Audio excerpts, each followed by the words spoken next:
Aqui com Carlos Mávica, vamos começar aqui os trabalhos aqui e a análise dele, como não jogar uma mão com par de valete. E vamos lá, tá aqui o vídeo. Eu vou exibir, Mávica, algumas palavras iniciais pro pessoal que vai acompanhar aí de casa.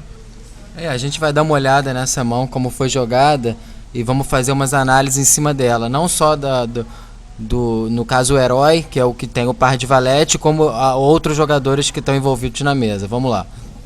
Eu sou o herói, hein?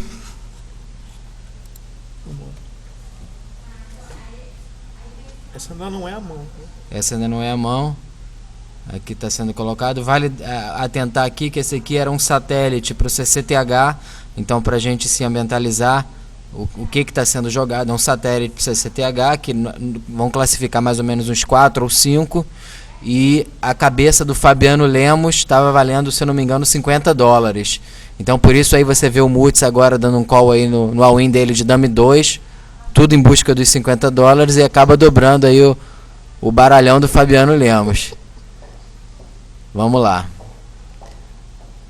Ainda não é a mão, a gente aqui recebe um valete dama off no meio da mesa.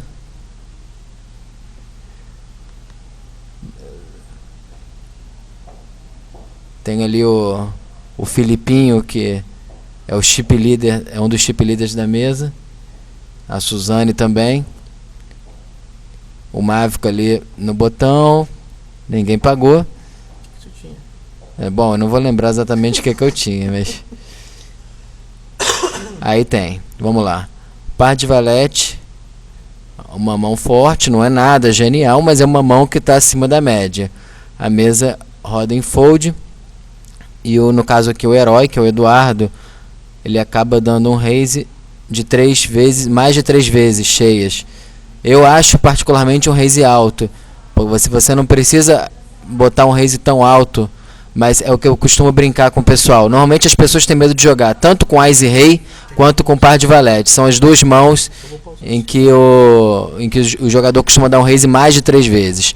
Aí você vê aqui que o Filipinho deu call, o Mávica deu call, o Fabiano deu call no botão e a Suzane deu call. Aí um flop baixo, Pausa o tempo se tu quiser. Vamos fazer uma análise aqui rapidamente, dei uma pausada. É um flop relativamente bem seguro.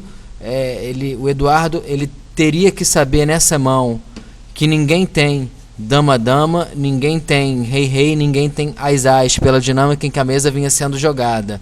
Então, as pessoas costumam voltar sempre com essas mãos por valor.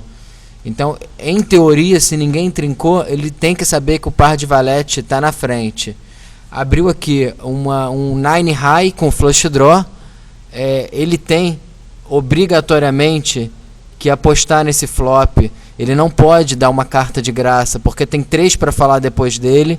E ele não sabe ainda o que as pessoas vão fazer. Ele é o agressor pré-flop. Ele tem que manter essa agressão. E aqui a gente vê o primeiro erro sendo cometido quando ele bate mesa. Eu não sei exatamente o que ele estava esperando, se era um check raise, o que era.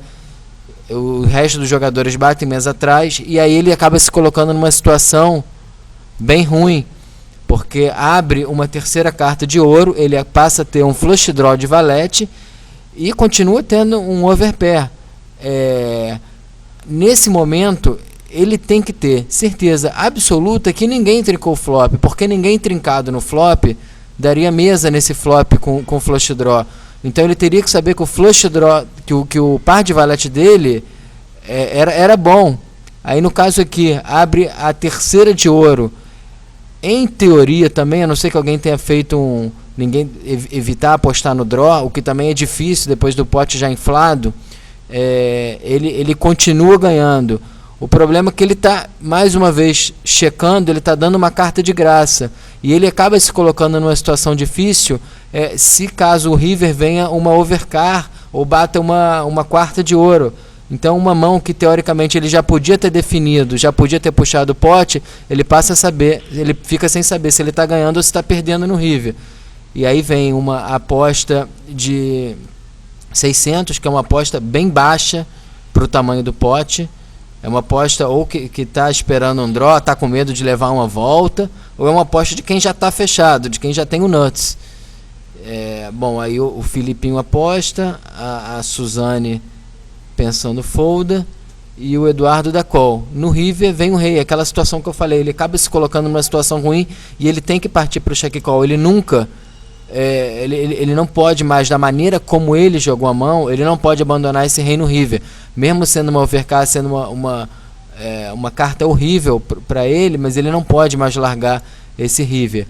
E aqui ele checa e o Filipinho aposta 600 de novo, que ele vai tomar insta. E o Filipinho tem Ás e 10, ele realmente estava no flush draw com o Ás, que é o nuts, e tinha acertado 10. Então é muito estranho essa aposta dele no river. Eu gostaria até de saber, perguntar se essa aposta é valor ou é blefe, que às vezes as pessoas costumam se perder, não sabe se é valor ou se está blefando a mão. Então é aquela história, só vai tomar call em 90% das vezes de uma mão que está vencendo ele, que foi exatamente o que aconteceu. Então uma mão que acabou dando certo no final das contas, apesar de ter sido jogado errado a partir do flop. É isso aí, galera, até a próxima análise, até a próxima mão. Vamos ver o que mais que o Dudu apronta aí pra gente. Um abração e até a próxima.